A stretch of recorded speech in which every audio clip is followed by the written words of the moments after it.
Honey trap प्रकरणात बावनकुळेंनी संजय राऊतांना प्रत्युत्तर दिले। विरोधकांकडे पुरावे आहेत तर मग एवढा वेळ का थांबलेत असा सवाल त्यांनी केलाय। सत्ता हातून गेल्यावर खुसपट काढतायत, कुणाला घाबरता लावा सीडी। बावनकुळेंनी हे आव्हान संजय राऊतांना दिले।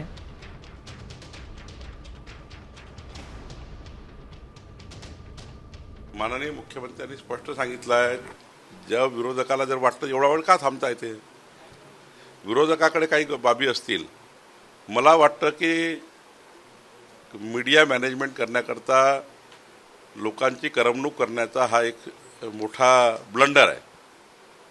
मग सभागृहात का दाखवलं नाही, सभागृहाच्या बाहेर 4 दिवस झाले का दाखवत नाही, तुम्ही प्रेस कॉन्फरन्स घेऊन का दाखवत नाही, लावा ना, कुणाची शिडी लावायची आहे ती। आता त्यांच्या हातून सत्ता गेल्यावर आता खुचपट काढून आणि त्या ठिकाणी काहीतरी लोकांचं मनोरंजन आणि आपला TRP वाढवण्याचं काम, काही नेत्यांना स्फोटक वक्तव्य करण्याची सवय लागली आहे।